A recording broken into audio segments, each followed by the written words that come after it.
zacząć. Ja może takim krótkim słowem wstępu powiem, że ten temat, który będziemy dzisiaj poruszać, temat zaburzenia obsesyjno-kompulsyjnego, jest mi bardzo bliski. Z tego względu też nie tylko dlatego, że sam mam taką diagnozę, z którą się mierzę każdego dnia i uczęszczam na terapię, ale też z tego względu, że wiem, jak bardzo izolujące i powodujące wstyd, lęk i taki brak zrozumienia, jakim jest to zaburzenie.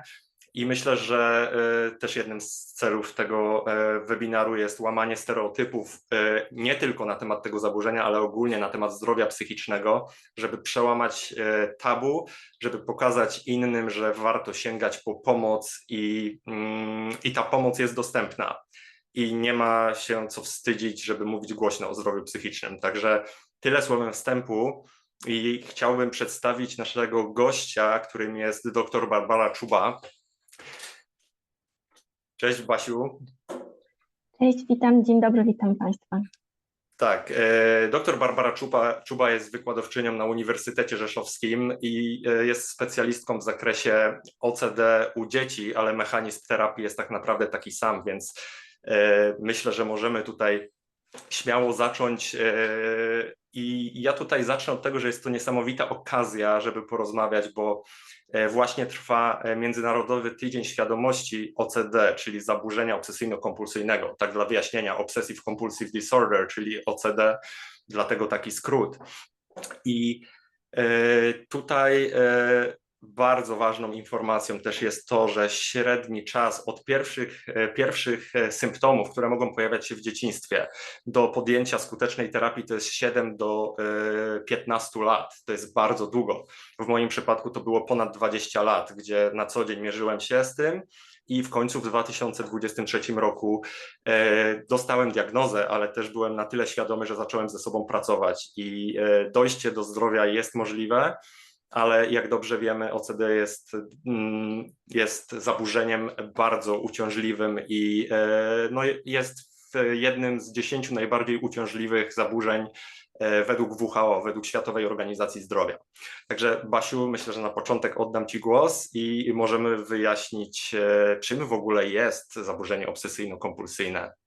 Bardzo dziękuję. Ja tak przysłuchiwałam się Państwa na samym początku i muszę powiedzieć, że z wielkim uznaniem obserwuję Wasze poczynania w Akademii Volkswagena, że podejmujecie temat odporności psychicznej. Ja rzeczywiście pozdrawiam Państwa z drugiego końca Polski, ale też naukowo zajmuję się odpornością psychiczną od 2015 roku.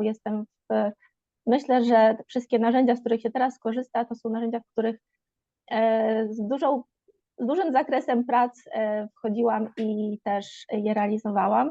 I też mając porównanie z projektami, w których brałam udział, projektami realizowanymi we współpracy z korporacjami, wcześniej z branży budowlanej, to muszę przyznać, że Wasze działania w tym zakresie są naprawdę imponujące. Tak jak dzisiaj usłyszałam, one są przemyślane, autentyczne i oparte naprawdę na realnej trosce o dobrostan pracowników.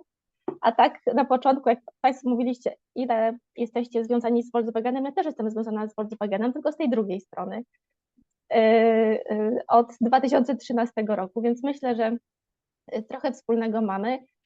Ale drodzy Państwo, ja dzisiaj też przygotowałam dla Państwa pewną prezentację, żebyście widzieli, myślę, że ona już jest widoczna, żebyście też widzieli, o czym będę dzisiaj Wam opowiadać.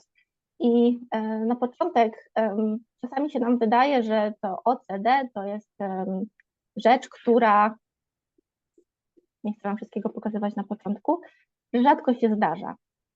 To, co Łukasz powiedziałeś, że rzeczywiście ten czas oczekiwania na diagnozę jest bardzo długi, bo około w Polsce aktualnie 14 lat. Wyobraźcie sobie Państwo, że czekacie na, nie wiem, diagnozę albo na zwykłe badanie, popularne teraz kolonoskopii na przykład, nie wiem, 14 lat, prawda, gdzie potrzebujecie i czujecie, jak ta choroba wam zmienia rzeczywistość i obniża jakość życia. W Polsce najwcześniej można rozpoznawać ją od 7, ale rzeczywiście pacjenci zgłaszają się w momencie, kiedy już osiągną taką dojrzałość.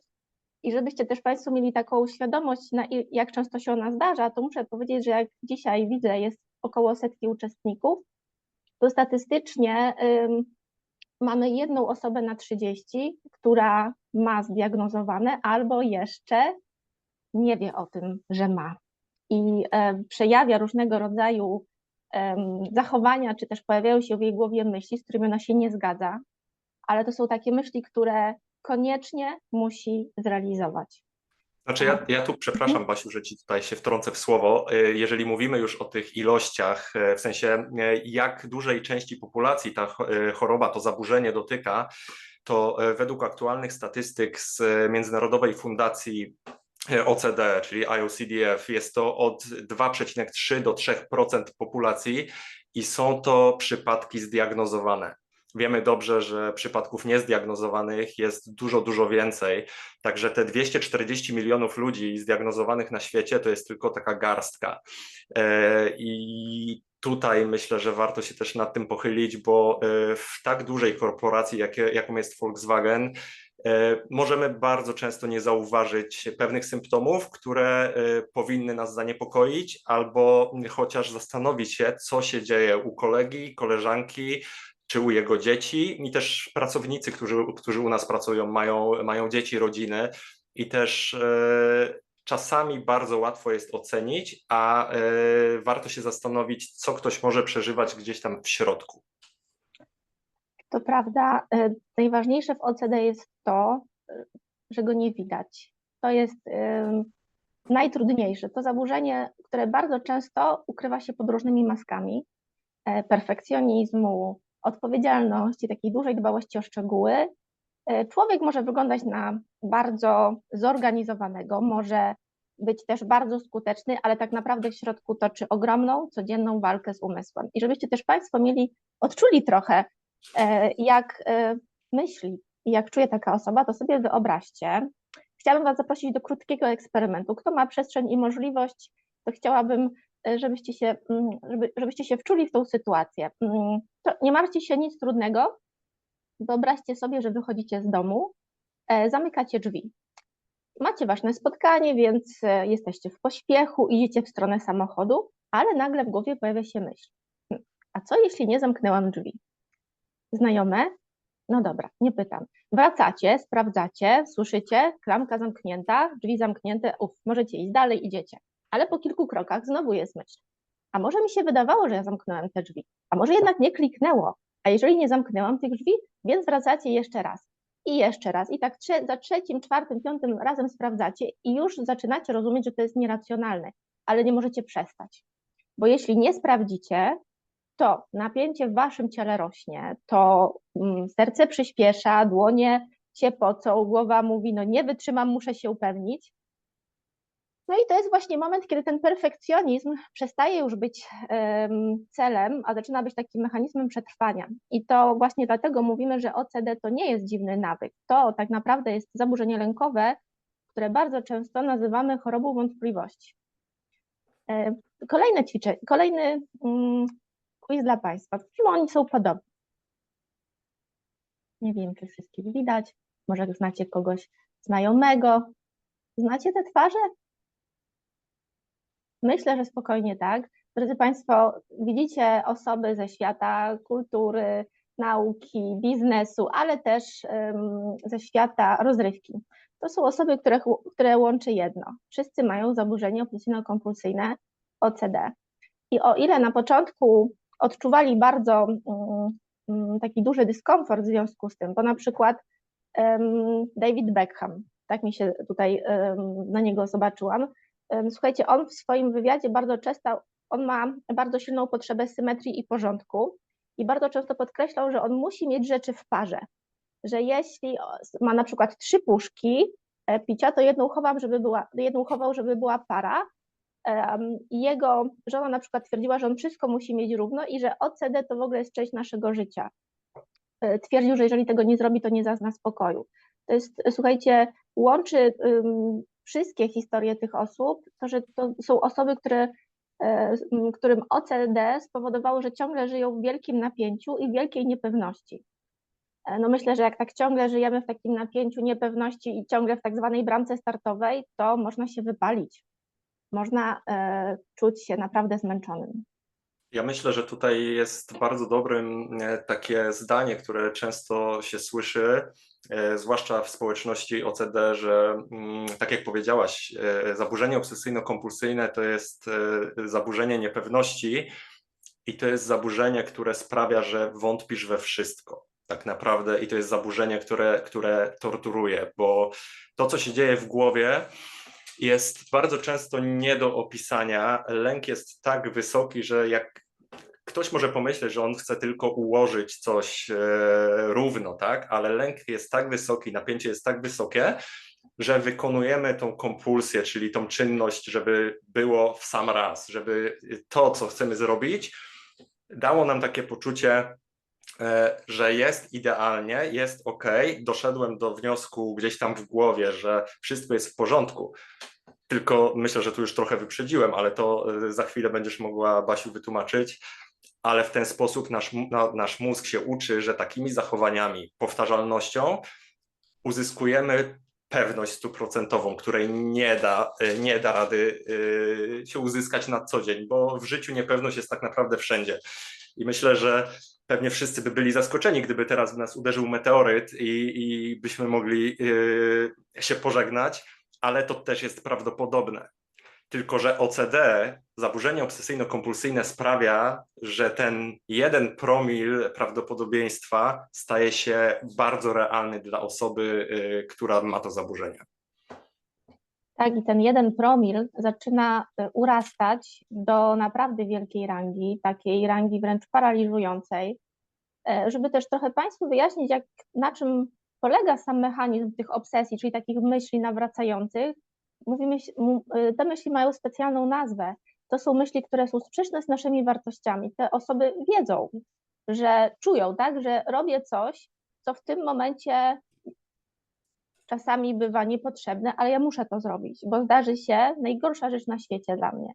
I tą najgorszą rzeczą różnie może być. Właśnie to, co powiedziałeś, na przykład u dzieci, tak, zdarzy się, nie wiem, meteoryt, katastrofa, COVID, przecież po COVID-zie jest był wysyp zaburzeń lękowych i te nieleczone, no niestety zaczynały na zasadzie kuli śnieżnej przeobracać się już coraz takie trudniejsze właśnie zaburzenia, jakim jest OCD w terapii. Trudniejsze dlatego, że pracujemy jakby na 2 poziomach, na myślach i na zachowaniu i pracujemy z równą intensywnością na każdym z nich. Wyobraźcie sobie Państwo, to jest taki schemat, który myślę, że pomoże Wam zrozumieć specyfikę tej sytuacji. Być może znacie kogoś, kto funkcjonuje w ten sposób i myśli sobie, nie, ja w ogóle nie mam OCD. No właśnie, przez lata odsądzono, że OCD to jest tak naprawdę bardzo prosty schemat. Ktoś ma obsesję, czyli natrętną myśl, która budzi lęk, która potem ten lęk wywołuje zachowanie, które niesie ulgę. Tylko ulga w OCD jest bardzo chwilowa. Ona jest złudna. Jak mamy jakiś wyzwalacz, załóżmy, nie wiem, brud albo jakąś niepewność, to każdy drobiazg, każda struktura, nawet ułożenie przedmiotu dla większości ludzi nie ma znaczenia, ale dla osób z OCD staje się takim alarmem, który uruchamia pewną interpretację. Te osoby zaczynają myśleć, no to jeżeli ja dotknę tej klamki, to na pewno zarażę rodzinę. A jak zarażę rodzinę, wiecie, i już idzie po prostu ciąg różnych myśli, jak w efekcie domino. Te myśli są jak petarda, nie da się ich zatrzymać. Potem taka interpretacja tego zagrożenia powoduje u osoby konsekwencje. Ja bardzo często przedstawiam to jak film w głowie. To jest taki film, który zaczyna się od jednej myśli, który, wiecie, nagle zaczyna być filmem akcji, gdzie szybko wszystko się rozrasta w taki cały mentalny film. Wyobraźnia tutaj dodaje obrazy. I ten film jest niezwykle żywy. Ciało reaguje tak, jakby naprawdę to się wydarzyło, tak jakbym naprawdę zaczął ponosić ogromne konsekwencje z tego, że dotknąłem klamki, na przykład brudnej, nie umyłem rąk, więc ta konsekwencja generuje lęk. Lękowi zawsze towarzyszą reakcje z ciała, czyli serce przyspiesza, dłonie się pocą, no każdy ma inny jakby obszar w swoim ciele, który reaguje na lęk. Czasem mamy jakiś uścisk w żołądku. Generalnie mózg daje sygnał, że wszystkie ręce na pokład, bo jest zagrożenie. To już nie wyobraźnia, tu już mamy rzeczywiście taką realną fizjologię lęku, bo serce na przykład zaczyna bić tak, że mamy takie wrażenie, pacjent ma wrażenie, że no jest jakiś stan przedzawałowy na przykład, albo że ten brzuch boli z jakiegoś naprawdę ogromnego medycznie powodu, natomiast po badaniach okazuje się, że tam wszystko jest ok. Więc mamy reakcję z ciała, mamy lęk i to generuje takie poczucie pilności, czyli to coś, co osoby z OCD często opisują jako, że nie chodzi o to, że ja się boję, ja po prostu muszę to zrobić teraz. Nie potrafią tego tak wytłumaczyć. To jest przymus, takie ogromne wewnętrzne napięcie, które narasta z każdą sekundą. I tu już nie chodzi o emocje, tu już chodzi po prostu o takie fizyczne uczucie, że ja nie wytrzymam, jak tego nie wykonam, że musisz mi tutaj dać jakieś zapewnienie. Mówię o takich różnych sytuacjach, bo OCD ma różne twarze. Tak jak mamy spektrum autyzmu, tak mamy też spektrum OCD. Ono ma różne twarze, więc musisz mi dać jakieś zapewnienie, bo w tym momencie moje zamartwianie się i to koło zamartwiania, które widzicie, nabiera coraz większego pędu i prędkości. Pojawia się przymus, czyli rytuał, to już jest widoczne. Wracając do naszego przypadku z brudem, mamy mycie rąk, mamy układanie rzeczy, mamy sprawdzanie, mamy w przypadku, mówię, takich innych form OCD, różne sytuacje, które mają mnie zapewnić, które mają, czasem te reakcje, drodzy Państwo, są ukryte, dlatego też to OCD jest tak rzadko wykrywalne, bo mamy też kompulsje myślowe, czyli na przykład modlitwy, liczenie, nie wiem, powtarzanie słów, Ruminacje. tak, powtarzanie słów. Niektórzy mają taki zwyczaj, znaczy nazywają to zwyczajem, oni wiedzą, że jest to na przykład sytuacja przymusu ocedowego, że widzą na przykład rejestrację, gdzie są jakieś takie, prawda, te same cyfry i muszą sobie w głowie wykonać takie jakieś powiedzenie, prawda, nie wiem, 6, 6, szczęście i tak dalej. Jeżeli tego nie zrobią, to im się wydaje, mają takie wrażenie, że zdarzy się coś najgorszego. No i właśnie mamy rytuał, który redukujemy, chwilowa ulga i znowu, prawda, potwierdzenie zagrożenia, czyli nic się nie stało, ale generalnie do kolejnego bodźca. Przepraszam, weszłam Ci w słowo, ale chciałam... Nie, to ja muszę panować nad tym, bo ja lubię wchodzić w słowo i ci, którzy mnie znają, a którzy tu są z nami, wiedzą o tym doskonale, więc tak, ugryzłem się w język. Ja na przykładzie tym, który tu powiedziałaś, też chciałbym zaznaczyć coś, co jest niezwykle i ogromnie ważnym aspektem. To jest to, że OCD to nie jest tylko sprzątanie, to nie jest bycie perfekcyjnym, to nie jest sprawdzanie klamek. Oczywiście to są takie widoczne aspekty OCD, ale zaburzenie obsesyjno-kompulsyjne, czyli te natrętne myśli, te obsesje, które pojawiają się, mogą dotyczyć tak naprawdę każdego aspektu życia. Może to być relacja między partnerami i mówimy wtedy o relationship OCD, czyli a co jeśli mój partner mnie nie kocha? A co jeśli źle na mnie spojrzał i coś zrobiłem nie tak pewnie w przeszłości? Może być też OCD na tle skrzywdzenia kogoś i tutaj już wchodzimy w tematy tabu w OCD, bo bardzo często społecznie są to tematy nieakceptowane, gdzie jak ktoś powie, że ma myśl, że mógłby kogoś skrzywdzić albo sięga po nóż, bo chce pokroić chleb i pojawia się myśl, a co jeśli bym dźgnął kogoś bliskiego? Są to tematy takie OCD-owe, które są niezwykle wrażliwe, wstydliwe i powodują, że ludzie boją się sięgać po pomoc, bo społeczeństwo jeszcze niestety u nas w Polsce mamy daleko w tyle, jeżeli chodzi ogólnie o zdrowie psychiczne i o taką świadomość. Jest z roku na rok coraz lepiej, ale niestety bardzo łatwo jest ocenić przez pryzmat tego, kto coś pomyśli, a wiemy dobrze, że myśli automatyczne ma praktycznie 100% społeczeństwa, które się pojawiają, na które nie mamy wpływu. Ale w przypadku OCD te myśli się pojawiają i nie chcą zniknąć, bo osoby, które mają zaburzenie obsesyjno-kompulsyjne, gdzie jest niedobór serotoniny w mózgu, bo są błędy w neuroprzekaźnikach. Czynniki psychospołeczne, genetyka jest też istotna.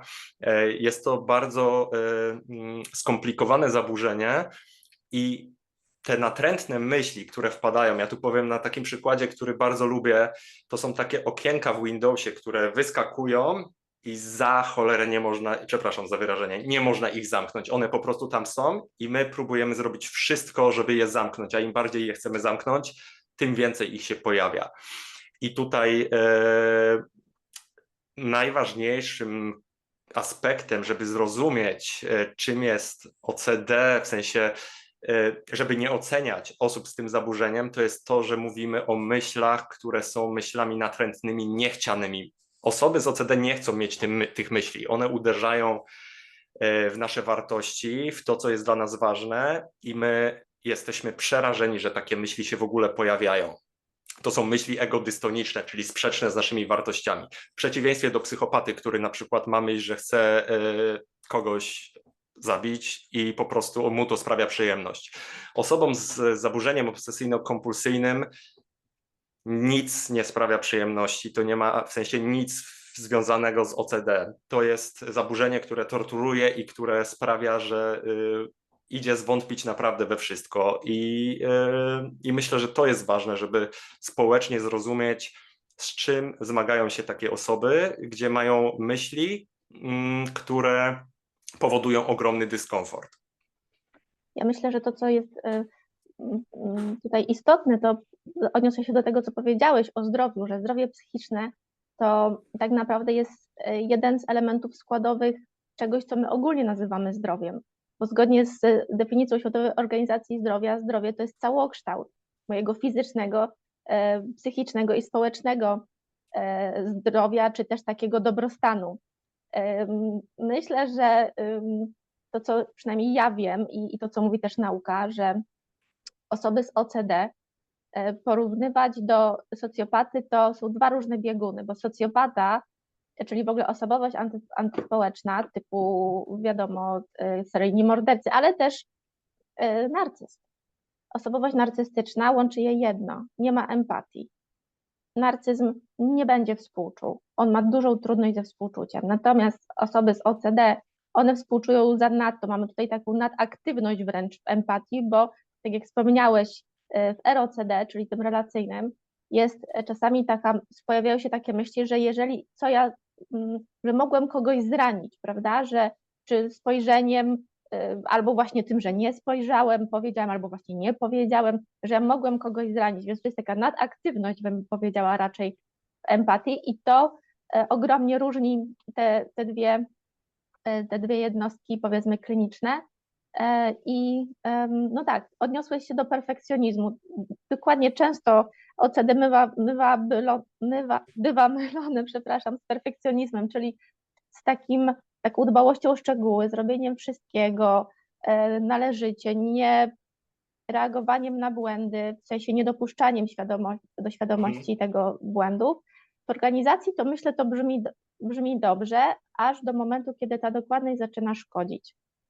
I w OCD perfekcjonizm nie wynika z ambicji, on będzie wynikał z lęku, że jeżeli ja czegoś nie zrobię, jeżeli coś powiem nie tak, to na pewno ktoś ucierpi, wydarzy się coś złego i to już nie jest dążenie do jakości, tylko jest to próba uniknięcia katastrofy.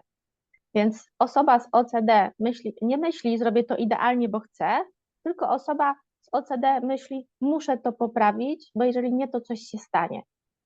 Mhm. Ja tu, Basiu, podam taki przykład też 15-latka, u którego mamy byłem, też ostatnio rozmawiałem.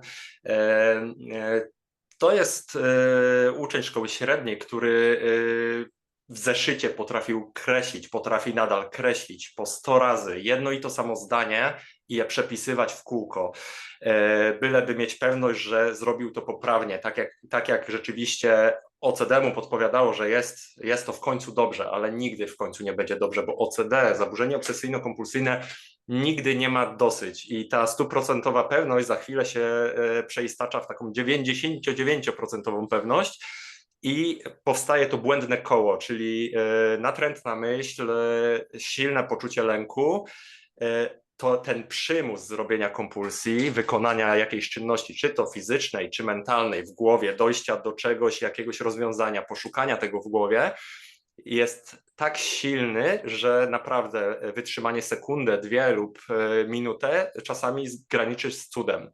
A to się wiąże niestety ze stratą czasu, bo OCD uwielbia kraść czas i no myślę, że w przeliczeniu na dni, godziny, to u mnie to były nawet miesiące straconego czasu. Więc tak jak mówisz, to jest jeden z mitów, który też ja bym chciał obalić. OCD to nie jest perfekcjonizm i OCD to na pewno nie jest coś takiego, że ktoś powie nam, ja też tak mam, bo lubię mieć poukładane rzeczy i ja też tak pomyślałam kiedyś i co, też mam troszkę OCD. Nie. OCD to jest zaburzenie, które powoduje ogromny lęk i cierpienie. Dokładnie. Odróżniając od perfekcjonizmu, to warto zwrócić uwagę na to, że w perfekcjonizmie osoba, która ma wysoki perfekcjonizm, potrafi odpuścić. Potrafi dojść do jakiegoś poziomu, który powiedzmy ją zadowoli w 90%. Osoba z OCD ją 90% nie zadowoli. Myśl o jakiejkolwiek niedoskonałości powoduje takie napięcie fizyczne i emocjonalne, że naprawdę organizm może się nawet może dojść do wyczerpania. Ja pamiętam przykład takiej pani pielęgniarki, trochę z innej branży niż Państwo, która musiała zrezygnować z pracy, bo miała OCD właśnie porządkowe, takie też o zarazkach i musiała zrezygnować z tej pracy, bo ona nie wychodziła z pokoju, kiedy te wszystkie narzędzia nie były czyste, a nigdy nie będą czyste, bo dla osoby, która myśli zgodnie ze schematem OCD, ta doskonałość zawsze jest do osiągnięcia. Także jest to akurat przykład tej pani skutkował tym, że ona po prostu musiała pójść na rentę, bo w pracy nie dawała po prostu sobie rady. No tak, jeżeli już jesteśmy w temacie widzenia, obserwowania OCD w codziennych sytuacjach, to ja myślę, że warto zacząć od tego, że objawy OCD mogą się ukrywać pod pozornie takimi zwykłymi zachowaniami, dokładnym sprawdzaniu, poprawianiu czy też unikaniu decyzji, ale warto pamiętać to, że właśnie za tą dokładnością zawsze się kryje wysiłek emocjonalny i obawa, że jeżeli ja tej czynności nie dokończę, to zdarzy się właśnie taka najgorsza rzecz na świecie. Nie wiem, Łukaszu, chciałbyś coś tutaj dodać? Znaczy, ja powiem tak, myślę, że wykrycie OCD jest bardzo ciężkie i też w Polsce bardzo problematyczne, bo bardzo mało specjalistów nawet chce się podejmować tego i bardzo mało specjalistów jest typowo wyedukowanych pod kątem zaburzenia obsesyjno-kompulsyjnego. I jeżeli chodzi o to, na co ja bym zwrócił uwagę, zwłaszcza będąc w środowisku pracy, czy w teamach, zespołach, w strukturach organizacyjnych, w swoich jakichś tam mniejszych grupach, nawet kolegów z pracy, to warto zauważyć to, co powiedziałaś, czynności powtarzające się, ale z boku jakby nie mające uzasadnienia w logice, to jest jedna rzecz, ale też ta druga strona OCD, ta niewidoczna strona OCD, która jest bardzo ciężka, bo może nam się wydawać, że ktoś jest po prostu smutny, przybity, nie chce mu się rozmawiać albo jest introwertykiem, a w głowie próbuje analizować w kółko jedną i tą samą rzecz, aż dojdzie do tego rozwiązania, które mu się wydaje da mu ulgę, ale to tak naprawdę ulgi nie przynosi. Więc tutaj też nie jest łatwe przypisanie od razu i zdiagnozowanie kogoś, bo to nie jest nasza rola, żeby diagnozować kogoś, ale myślę, że w kontekście ogólnie zdrowia psychicznego warto zwrócić uwagę na pewne symptomy i nie oceniać kogoś, bo każdy z nas może przeżywać w środku piekło. Dokładnie i z OCD, tak jak powiedziałeś, nie każdy chce pracować, bo jest to trudne i wymagające od terapeuty. Natomiast warto pamiętać o tym, że objawy OCD mogą się pojawić w naszym życiu za jakiś czas. To nawet jeżeli ktoś teraz nie dostrzega tych objawów u siebie, to czasem pod wpływem silnego stresu objawy OCD zaczynają się rozwijać. I to myślę, że jeżeli chodzi o takie codzienne zadania, to rzeczywiście OCD bardzo, ono może i utrudniać współpracę w ciągu dnia, codzienności, czy też w miejscu pracy, ale czasami też może coś wnosić do zespołu. I jak już zaczęliśmy o tym mówić, czym on utrudnia, to myślę, że to, co powiedziałeś, że OCD powoduje bardzo subtelne, ale ważne zmiany w dynamice zespołu. Po pierwsze, ta nadmierna kontrola i przeciążenie odpowiedzialnością. Osoba z OCD bierze na siebie, ona ma taką potrzebę brania na siebie wielu zadań niż powinna, bo boi się, że coś zostanie zrobione niewłaściwie i nie potrafi delegować, ale to nie są moje tutaj fantazje, tylko no tak mówią badania, że osoba dorosła nie potrafi delegować, poprawia często innych i czuje napięcie, gdy coś jest poza jej kontrolą. To jest bardzo charakterystyczne w OCD. Więc zespół zaczyna może odbierać to jako brak zaufania, a to z kolei wiadomo zmniejsza otwartość i współpracę. No o perfekcjonizm myślę, że tu już trochę powiedzieliśmy, warto pamiętać o tym, że on spowalnia zespół, on zawsze będzie spowalniał zespół, bo dążenie do tego idealnego efektu zajmuje dużo czasu. Decyzje są odwlekane, bo wszystko jeszcze jest niedopracowane, więc zespół zaczyna się frustrować, bo nie wie, czy projekt ruszy, czy nie ruszy. Albo też kolejna rzecz, która wpływa negatywnie na codzienność i na zadania codzienne, to jest unikanie albo taka blokada decyzyjna, na którą też osoby z OCD zwracają uwagę, że OCD dotyczy odpowiedzialności, czyli takiej sytuacji, kiedy no, dużo na siebie biorę, osoba mimo wszystko chce unikać decyzji, ale odbija się to w ten sposób, że ona po prostu każde zadanie analizuje po 1000-kroć, więc to tworzy, wiadomo, napięcie, czy to w codziennych zadaniach, czy też w środowisku pracy. No i kolejny aspekt taki negatywny, to OCD generuje bardzo duże napięcie. Rzeczywiście ono jest tak, drodzy Państwo, wyczerpujące, że z czasem te osoby zaczynają no jednak chorować somatycznie. Nie tylko trudności właśnie takie kardiologiczne, ale też neurologiczne są bardzo częstym skutkiem ubocznym takiego OCD, które jest nieleczone, które jest bagatelizowane. Tak, znaczy ja tu powiem z mojego doświadczenia, będąc jeszcze przed diagnozą, żyjąc z OCD przez ponad 20 lat, może jeszcze dłużej nawet,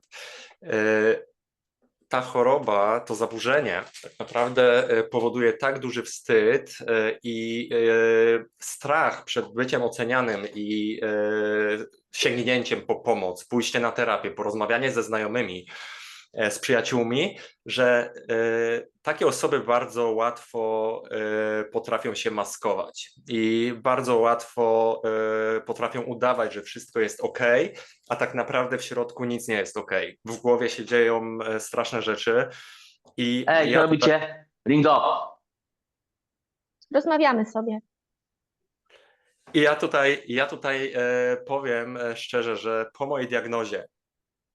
mojej diagnozie w 2023 roku podzieliłem się z tym, z czym się mierzę, tak naprawdę z trójką z mojego zespołu.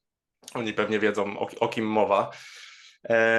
I mimo, że wiedziałem, że nie rozumieją tego, co tak naprawdę się dzieje i czym to zaburzenie kieruje, jakby jak kieruje moimi zachowaniami, to byli bardzo empatyczni, starali się zrozumieć, starali się wesprzeć, więc myślę, że to też jest mega istotne i rozmawianie w swoich zespołach, czy to z liderami, z mistrzami, czy wśród pracowników pośredniej produkcji, ma ogromne znaczenie, bo daje to takie poczucie zaufania i dużo łatwiej jest porozmawiać z kimś. Teraz ja nie mam z tym w ogóle problemu, żeby o tym mówić, bo znalazłem swoją przestrzeń, gdzie mogę się dzielić tym. Mam ogrom ludzi, którzy chcą mnie wspierać, ale bardzo dużo ludzi cierpi w samotności, boją się wyjść, boją się być oceniani i też bardzo dużo dzieci, bo w szkołach mamy tutaj dużo pracowników, którzy mają dzieci. I w szkołach bardzo często spotykamy się z hejtem, gdzie dzieci kompletnie nie rozumieją. Tutaj mamy duże pole do zrobienia, jeżeli chodzi o psychoedukację. Także warto zwracać uwagę, jeśli widzimy coś niepokojącego. Unikanie, tak jak powiedziałaś, Basiu, jest bardzo istotnym czynnikiem, bo są osoby, które mają OCD na punkcie wyrządzenia komuś krzywdy, na przykład podczas jazdy samochodem, czyli jadą samochodem, przejadą przez próg zwalniający i mają w głowie: o kurczę, a jak to był człowiek? I takie osoby potrafią wracać na miejsce, sprawdzać. Później w wiadomościach szukać informacji, czy nie było jakiegoś wypadku. Potrafią robić zdjęcia danego miejsca, czy rzeczywiście nikogo nie potrąciły. Mają telefony zawalone, brzydko mówiąc, zdjęciami, gigabajtami zdjęć, żeby mieć pewność, że rzeczywiście nic się nie wydarzyło. I takie osoby mogą unikać na przykład wyjazdów w delegację, bo boją się prowadzić auto. Mam też kolegę, który totalnie przestał jeździć samochodem. Także też zadawanie pytań przez takie osoby, czy na pewno dobrze coś zrobiłem, czy na pewno, a powiedz mi, czy naprawdę ten mail jest dobrze, sprawdź mi go jeszcze raz, bo nie jestem pewien, może już dawać nam taki sygnał: coś tu jest nie tak, bo standardowo zdrowa osoba by zapytała raz, ale nie 5, 10 czy 15. Dokładnie tak.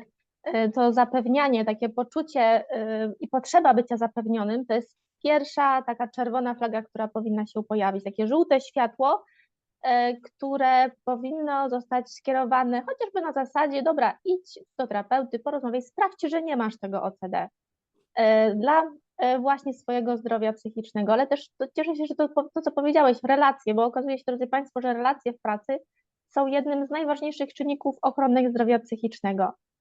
Na pierwszym miejscu są relacje w takim najbliższym gronie, natomiast na drugim są relacje w pracy. To jeżeli mówimy o 3 najważniejszych czynnikach, to jest właśnie relacje w pracy są na drugim. Też wspomniałam wcześniej, że OCD potrafi wpływać tak negatywnie, ale ono ma też, powiedzmy, pozytywną stronę, jeżeli to OCD poznamy, jaki mamy rodzaj, wtedy też bardzo dużo wnosi do zespołu. Na przykład osoba z OCD ma wiele cech, które wyglądają jak objawy, ale to może być rzeczywiście taki realny zasób. Na przykład jest bardzo dokładna i sumienna. Wiadomo, to są osoby, które są niezwykle skrupulatne, niezwykle dokładne, niezwykle odpowiedzialne. Natomiast mając świadomość tych cech, dzięki temu mogą też zauważyć szczegóły, które inni pomijają. Na przykład w zespołach produkcyjnych, analitycznych czy badawczych to rzeczywiście ma taki ogromny atut, pod warunkiem, że nie prowadzi do obciążenia. To o tym też trzeba sobie powiedzieć. Wysoka też lojalność u tych osób. Jeżeli chodzi o poziom lojalności, to osoby z OCD rzeczywiście mają wysoki wskaźnik w tej cesze osobowości. Lojalność, czyli ona będzie raczej widoczna w takich sytuacjach, kiedy ludzie z OCD, mając właśnie wysoką odpowiedzialność za zasady moralne, rzadko będą lekceważyć procedury, ale to są osoby, które nie idą na skróty. Dla nich zasady, reguły, regulaminy to jest wyznacznik i są bardzo lojalni wobec zespołu i organizacji. Empatię i wrażliwość, no to tu już też powiedziałeś dużo, że rzeczywiście są to ktoś, kto ma wysoki poziom empatii. Z jednej strony jest mu lekko, jeżeli ten poziom jest oczywiście odpowiedni na takim normalnym, zdrowym poziomie. Natomiast jeżeli ten poziom jest rzeczywiście bardzo wysoki, to będą ludzie, którzy odczuwają lęk. To są osoby, które czują niepewność w stosunku do innych, więc to ma swoje przełożenie na relacje. Natomiast mówię o takich pozytywnych stronach, mianowicie u osób z tak wysokim poziomem empatii, jaki jest właśnie w zaburzeniach OCD-owych, ten wysoki poziom empatii współtowarzyszy wysokim cechom przywódczym. To znaczy, że ktoś, kto dobrze rozpoznaje swoje emocje, swoje jakieś trudności, to są osoby, które też potrafią dobrze zarządzać emocjami innych osób.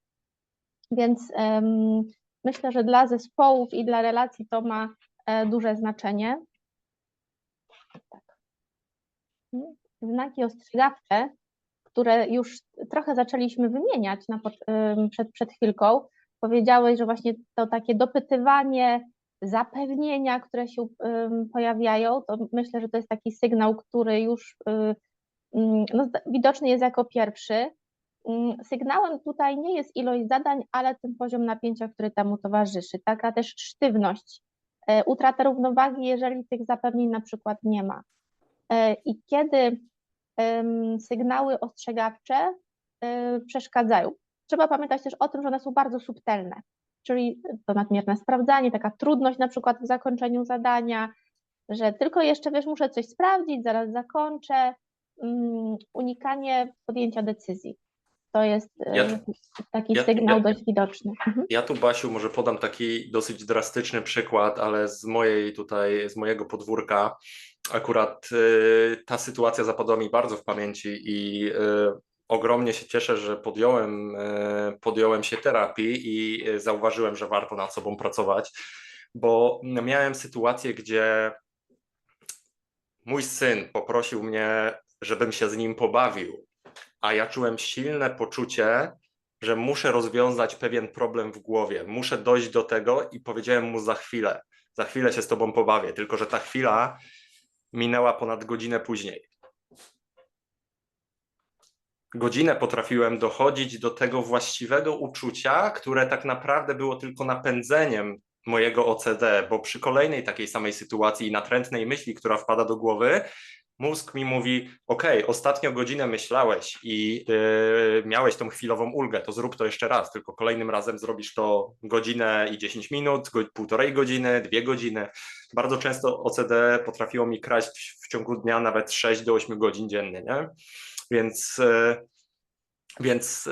i to jest spektrum, więc nie ma jednej odpowiedzi. Ktoś może mieć lżejsze symptomy, a ktoś może nie potrafić wyjść, wstać z łóżka.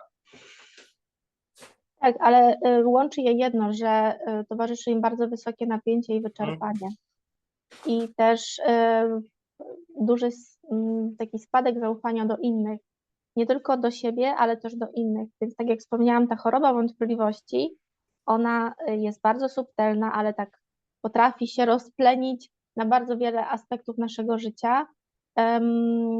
Myślę, że też takim sygnałem ostrzegawczym, który nie zobaczymy od razu tego kryzysu, jesteśmy w stanie powiedzieć też, że osoby z OCD bardzo często lubią powracać do tego zadania, też zaczynają pracować po godzinach, żeby dopilnować wszystkiego. To moment, w którym, i tu trzeba uważać, to jest moment, w którym właśnie rytuały zaczynają przejmować kontrolę. I myślę, że wtedy warto to zauważyć z taką empatią, to o czym powiedziałeś, i jakby wesprzeć. Ta zwykła rozmowa, która jest takim pierwszym sygnałem nawiązywania relacji, a wiemy, że relacje to jest pierwszy krok do walki o zdrowie swoje psychiczne. Ta zwykła rozmowa potrafi zatrzymać tą spiralę, która potem prowadzi do wypalenia, może prowadzić do wypalenia. Też chciałam dzisiaj Państwu opowiedzieć o pewnych praktykach wsparcia. Myślę, że jeżeli są tutaj osoby, które kierują jakimś zespołem albo też chcą podnieść w ogóle wydajność i komfort pracy, to w przypadku osób z OCD, a podkreślam, jest ich, statystyki podają coraz więcej, natomiast biorąc pod uwagę taki zespół 30-osobowy, to minimum jedna osoba rzeczywiście na 30 osób ma zdiagnozowane OCD. Nie mówię tu o osobach, które nie poddały się diagnozie. Myślę, że taka dobra wiadomość jest następująca, że nie trzeba być psychoterapeutą, żeby wspierać osoby z OCD i wystarczy takie właśnie świadome i empatyczne podejście. I w praktyce co to oznacza? To oznacza przede wszystkim jasne i konkretne komunikaty. Co jest priorytetem, co jest wystarczająco dobre i nie trzeba tego poprawiać. Krótsze etapy pracy, czyli po prostu zmniejszyć presję perfekcji. Można wykonać dane zadania, ale na przykład w krótszych jednostkach czasowych. U OCD-owcy bardzo często jak wchodzą w jakiś zakres prac, to jest niekończąca się opowieść. Ale jak wprowadzimy takie sekwencje, na przykład 20 minut pracy, 5 minut przerwy, to jest też metoda, która podnosi wydajność, to zmniejsza się to poczucie napięcia. Akceptacja różnic w stylu działania, czy też możliwość rozmowy o trudnościach bez obawy o ocenę, bo myślę, drodzy Państwo, że najpierw rozmowa, ona da skutek w postaci nawiązania relacji, zrozumienia i rzeczywiście obniża się wtedy w jakimś stopniu chociaż, ale mimo wszystko się obniża poziom napięcia, czy też taki lęk przed oceną. No i modelowanie spokoju, czyli właśnie taka też pokazanie, że nie zdarzy się taka katastrofizacja, czyli najgorsza rzecz na świecie, o której mówią pacjenci, jeżeli na przykład nie dokończysz dzisiaj tego zadania. Więc myślę, że taki zespół, który ma właśnie wysoki poziom zaufania i bezpieczeństwa psychologicznego, wiemy, że te zespoły po prostu pracują sprawniej, pracują szybciej i z większym zaangażowaniem i osiągają te cele, bo ludzie czują, że nie muszą ukrywać swoich trudności. Basiu, i tu tak zobaczyłem na samym końcu miałaś napisane humor i ja tutaj Tak. może powiem, bo bardzo jest mi to bliskie, bo po mojej diagnozie zacząłem prowadzić konto na Instagramie, gdzie rzeczywiście za pomocą humoru staram się przekazać wiedzę i to, w jaki sposób OCD funkcjonuje i rzeczywiście moi bliscy znajomi powiedzieli mi: Łukasz, ja teraz rozumiem, co ty przeżywasz, bo czasami dużo łatwiej jest zrozumieć coś poprzez humor, spojrzenie z dystansu, niż przez przeczytanie medycznych książek i całej tej terminologii specjalistycznej. Ale po kilku miesiącach, kiedy zacząłem prowadzić to konto, uświadomiłem sobie, że to pomaga wielu ludziom i też takie głośne mówienie o zdrowiu psychicznym, o potrzebie wsparcia jest niezwykle ważne i tutaj no to jest tak naprawdę kluczowe, bo wiemy dobrze, że w przypadku OCD bez terapii nie da się z reguły zrobić kroków naprzód. Terapia to jest coś niezbędnego, często połączona z farmakoterapią i to też nie jest wstyd, pójście do psychiatry i sięgnięcie po pomoc, bo tak naprawdę sięgnięcie po pomoc i terapia to jest oznaka siły, a nie oznaka słabości. Cieszę się, że to powiedziałeś, bo chciałam, żeby dzisiaj takie słowa wybrzmiały. Tak, szukanie pomocy nigdy nie jest oznaką słabości, tylko jest oznaką siły, tego, że widzę, że coś się dzieje i chcę i potrzebuję wrócić na takie tory, które będą mnie satysfakcjonować. Więc jak widzicie Państwo, OCD nie wybiera. Ono, tak jak wspomniałam na początku, może dotyczyć sportowców, liderów. Przede wszystkim dotyczy osób bardzo ambitnych i wrażliwych. I to pokazuje, że OCD to nie słabość, ale to jest pewien rodzaj trudności lękowej, zaburzenia lękowego, które trzeba leczyć. Tak jak leczymy, nie wiem, zapalenie ucha, idziemy do laryngologa, jak mamy problem ze wzrokiem, idziemy do okulisty, a jak rzeczywiście towarzyszy nam taka bardzo duża obawa codziennie, która może wskazywać na rosnący i rozwijający się lęk, jest to sytuacja, która powinna zostać zdiagnozowana, albo inaczej mówiąc, oceniona, skonsultowana z kimś, kto zajmuje się zdrowiem psychicznym. Jasne. Więc to nie jest dziwactwo, ale jest to sytuacja, która powoduje, że za tym objawem stoi człowiek, który po prostu potrzebuje odzyskać spokój. Jasne. I skoro biegniemy od razu z bólem zęba do dentysty, to dlaczego mielibyśmy czekać te 7-15 lat na pójście do specjalisty i sięgnięcie po pomoc? I myślę, że takimi spotkaniami jak tutaj możemy wiele zmienić, bo im więcej o tym mówimy, tym więcej osób może wyjść z domu i pomyśleć: kurczę, nie jestem sam w tym, bo tak jak powiedziałem na początku, zaburzenie obsesyjno-kompulsyjne to jest bardzo izolujące zaburzenie, które powoduje, że myślimy, że jesteśmy w tym sami, że nie ma drugiego takiego jak my, że to my mamy coś nie tak w głowie i często myślimy, że możemy sobie sami poradzić, a niestety OCD jest bardzo sprytne i bez pomocy specjalisty jest bardzo ciężko funkcjonować. Jeszcze tak na koniec chciałabym dodać, bo w takim nawiązaniu do tego, co powiedziałeś, OCD to zaburzenie lękowe i trzeba pamiętać o jednym: z lęku się nie wyrasta i lęk sam nie przechodzi, tylko lęk ma to jest taki wróg, który polega na tym, że on będzie narastał, więc jeżeli ja czegoś nie leczę, nie zmniejszę tego lęku, to on będzie coraz większy, aż do tego stopnia, że no niestety w przypadku zaburzeń lękowych niepoddawanych terapii odnotowuje się bardzo wysoki wskaźnik depresji, który może prowadzić do wtargnięcia się na swoje życie nawet u pacjentów. Tak, i jeszcze tylko na koniec dodam jeszcze przed pytaniami, przed dyskusją, jeszcze myślę, że chwilę mamy, to, że warto sięgać po sprawdzone miejsca, które są rekomendowane i w pierwszej kolejności sprawdzone metody terapii OCD.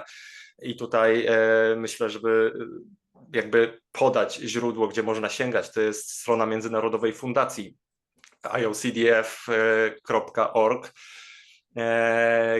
Jest to strona po angielsku, ale no bardzo duża dawka wiedzy tam jest i są prowadzone badania w zakresie zaburzenia obsesyjno-kompulsyjnego, ale też dla osób, które się z tym mierzą u nas w firmie, to warto szukać specjalisty, który jest specjalistą poznawczo-behawioralnym i działa z metodami ekspozycji i powstrzymania reakcji, czyli ERP, bo to jest tak naprawdę taki złoty środek, to Basiu pewnie potwierdzisz jako specjalistka, jeżeli chodzi o początek jakby drogi z OCD, bo w OCD bardzo pomaga mindfulness, bardzo pomagają inne metody też, ale od tego warto zacząć.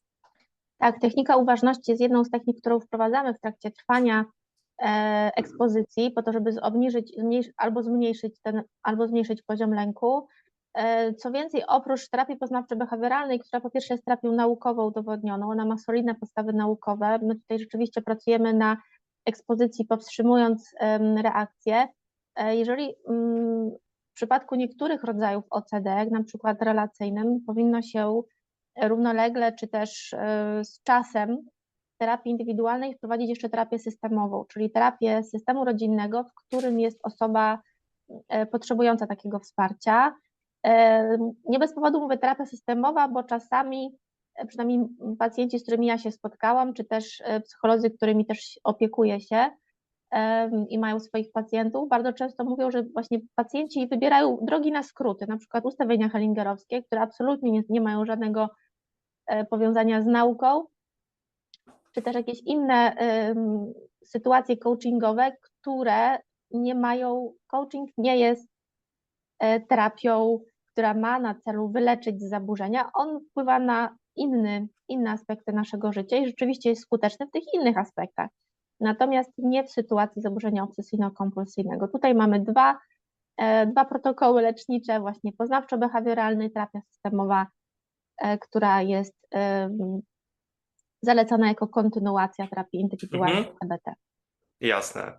To myślę, Basiu, że mamy teraz przestrzeń jeszcze chwilę na pytania, więc zachęcam Was, jeżeli macie do nas jakieś pytania, do Basi czy do mnie, jako osoby z doświadczeniem nieprzyjemnym życia z OCD, to śmiało możecie pytać.